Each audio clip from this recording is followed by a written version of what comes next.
Hi friends, ఈరోజు ఈ వీడియోలో మనం పశ్చిమ కనుమల గురించి మాట్లాడుకుందాం. సహ్యాద్రి పర్వతాలు అని కూడా అంటారు వీటిని. దక్షిణ పీఠభూమి అయిన పశ్చిమ కనుమలు పశ్చిమ సరిహద్దులో ఉన్నాయి. ఈ పర్వత శ్రేణి ఎంతో గొప్పగా ఉంటుంది.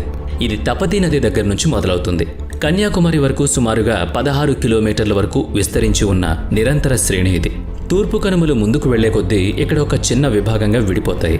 కావేరి వంటి నదులు తూర్పు వైపున ప్రవహించి బంగాళాఖాతంలో కలుస్తాయి. అందువల్ల ఈ పర్వత శ్రేణుల్లో మధ్యన ఇంకొంచెం ఖాళీ ఏర్పడుతుంది. పశ్చిమ కనుమలు వాలులో ఎక్కువ భాగం పశ్చిమం వైపు చాలా ఏటవాలుగా ఉంటాయి. పశ్చిమ కనుమలు తూర్పు వైపు సున్నితమైన వాలును కలిగి ఉంటాయి. గుజరాత్, మహారాష్ట్ర, గోవా, కర్ణాటక, కేరళ, తమిళనాడులో ఈ పర్వత శ్రేణులు వ్యాపించున్నాయి. హిమాలయ పర్వత శ్రేణుల తర్వాత రెండవ పొడవైన పర్వత శ్రేణి పశ్చిమ కనుమలు. పశ్చిమ కనుమల సగటు ఎత్తు 1200 మీటర్లు. ఉత్తరం నుంచి దక్షిణానికి వచ్చినప్పుడు ఈ పర్వతాలు ఎత్తు పెరుగుతుంది. పశ్చిమ కనుమల యొక్క ఎత్తైన శిఖరం అనైముడి. దీని ఎత్తు 2695 మీటర్లు. దక్షిణ భారతదేశంలో ఎత్తైన పర్వత శ్రేణి అయిన అన్నామలై శిఖరంలోని భాగమే ఈ అనైముడి. అన్నామలై పర్వత శ్రేణి పశ్చిమ కనుమల్లో భాగం. పశ్చిమ కనుమల్లో పశ్చిమ వాలు నైరుతిలో త్రివా ఉండడం వలన ఋతుపవనాలు వీటిని తాకుతాయి.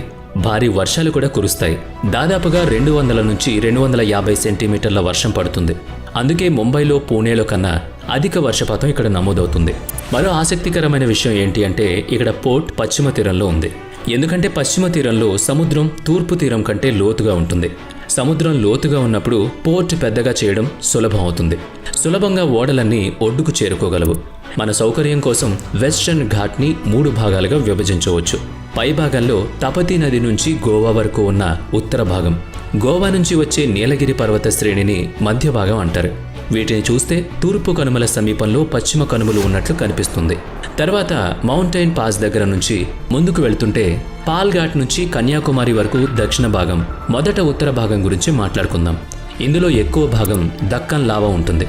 చాలా ముఖ్యమైన పర్వత శ్రేణులు ఇక్కడున్నాయి. అజంతా పర్వత శ్రేణి, సత్మా పర్వతం పశ్చిమ కనుమలో భాగం, బాలాఘాట్ పర్వత శ్రేణి, హరిశ్చంద్ర పర్వత శ్రేణి అంతా పశ్చిమ కనుమలో భాగం.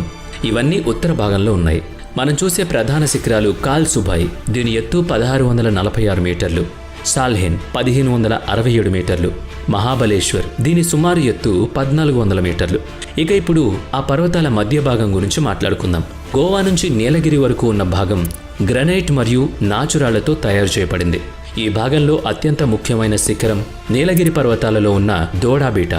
దీంట్లో ప్రత్యేకత ఏంటి అంటే ఇది పశ్చిమ కనుమల మీద ఉన్నా కూడా ఇక్కడ తూర్పు ఘాటు కొండలు కూడా కలుస్తాయి. ఇప్పుడు దక్షిణ భాగం గురించి మాట్లాడుకుందాం.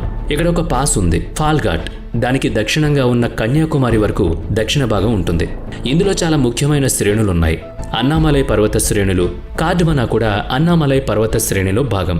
అన్నామలై దక్షిణ భారతదేశంలోని ఎత్తైన శిఖరం. పశ్చిమ కనుమల్లో కూడా ఎత్తైన శిఖరం ఇది. దాని ఎత్తు 2695 మీటర్లు. మనం గుర్తు చేసుకోవాల్సిన 4 మౌంటైన్ పాస్లు పశ్చిమ కనుమల లోపల థాల్ఘాట్ మౌంటైన్ పాస్, దీన్ని కసరా మౌంటైన్ పాస్, తులాఘాట్ అని కూడా అంటారు. ఇది ముంబైని, నాసిక్ని కలుపుతుంది. ముంబై నుంచి నాసిక్ రావాలన్నా, నాసిక్ నుంచి ముంబై వెళ్లాలన్నా ఈ ఘాట్ మీదుగానే ప్రయాణం చేయాల్సి ఉంటుంది. బోర్ఘాట్ పాస్ ముంబైని, పూణేని కలుపుతుంది. ఇక్కడ రోడ్, రైలు మార్గాలు వేయబడ్డాయి. తాల్ఘాట్, బోర్ఘాట్ మహారాష్ట్రలో ఉంది. ఆ తర్వాత తమిళనాడులోని పాలక్కాడ్, పాల్ఘాట్. ఈ ప్రదేశం కేరళలోని కోయంబత్తూర్కు కలుపబడుతుంది. దీని తర్వాత సెంకోటా మౌంటైన్ పాస్ ఉంది. మధురైని తిరువనంతపురంతో అనుసంధానించడానికి ఇది పనిచేస్తుంది. పశ్చిమ కనుమల నుంచి నైరుతి ఋతుపవనాలు వచ్చినప్పుడు భారీ వర్షాలు కురుస్తాయి. ఈ కారణంగా ఇక్కడ ఎల్లప్పుడూ వర్షాలు పడుతూనే ఉంటాయి. ఇక్కడ అడవులు ఎక్కువగా ఉండడం వలన జీవ వైవిధ్యం కూడా ఎక్కువే. ఇక్కడ కనిపించే చెట్లు, మొక్కలు మరియు జంతువుల వైవిధ్యం చాలా గొప్పగా ఉంటుంది. అది ప్రకృతికి చాలా అవసరం కూడా. ఈ పశ్చిమ కనుమలు యునెస్కో గుర్తింపు పొందింది. ప్రపంచ వారసత్వ ప్రదేశంగా కూడా ప్రకటించబడింది. భారత ప్రభుత్వం ఇక్కడ 2 బయోస్పియర్ రిజర్వ్ ప్రాంతాలను ఏర్పాటు చేసింది. 1986లో నీలగిరి బయోస్పేస్ మొదలుగా ప్రకటించబడింది. భారతదేశపు మొదటి బయోస్పియర్ రిజర్వ్ ప్రాంతం యునెస్కో దీన్ని 2012లో గుర్తించబడింది.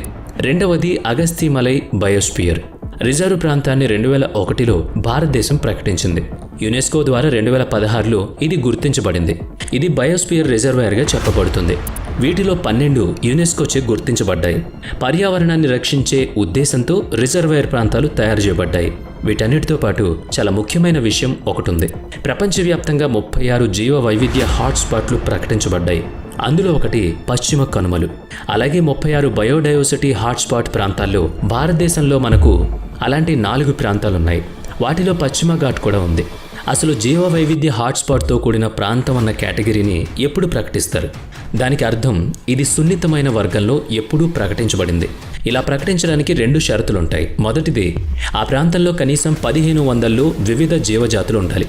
ఉదాహరణకు వాస్క్యులర్ ప్లానెట్స్. ఇవి భూమి నుంచి నీరు మరియు ఖనిజాలను వెలికితీసే చెట్లు. ఇవి ఆకుల ద్వారా కాండాలకు అందిస్తాయి. ఇలాంటి 1500 రకాల వివిధ మొక్కలు, చెట్లు ఇక్కడున్నాయి. కనీసం 1500 జాతుల సవన్నా మొక్కలు, ప్రపంచంలో ఎక్కడా లేని మొక్కలు ఈ ప్రాంతంలో కనుగొనబడ్డాయి. ఇది మొదటి షరతు. ఇక రెండవది, ఆ ప్రాంతంలోని అసలు ఆవాసాల్లో 70% కంటే ఎక్కువ నాశనం చేయబడింది. 30% అసలైన సహజమైన మొక్కలు అంతరించిపోయే దశలో ఉండాలి. ఆవాసం అంటే జంతువులు, మొక్కలతో నిండిన సహజ నివాసం. 70% సహజ నివాసాలు నాశనం చేయబడ్డాయి. 30% సహజ సంపద అంతరించే దశకు చేరుకుంది. ఈ 2 షరతులు ఉంటే ఆ ప్రాంతం హాట్స్పాట్ కేటగిరీలో ప్రకటించబడుతుంది. ఈ ప్రాంతం సంక్షోభ స్థితిలో ఉంది అని అర్థం. మనుషుల నుంచి ప్రమాదం ఉంది కాబట్టి జీవ వైవిధ్య హాట్స్పాట్గా మారింది ఇప్పుడు. మరి ఈ వీడియో మీకు నచ్చినట్లయితే లైక్ చేయండి, షేర్ చేయండి. ఇప్పటి వరకు మన ఛానల్ని సబ్స్క్రైబ్ చేసుకున్నట్లయితే ఇప్పుడే సబ్స్క్రైబ్ చేసుకుని పక్కనే ఉన్న బెల్ ఐకాన్పై క్లిక్ చేయండి. నెక్స్ట్ వీడియోలో మళ్ళీ కలుద్దాం. Thanks for watching.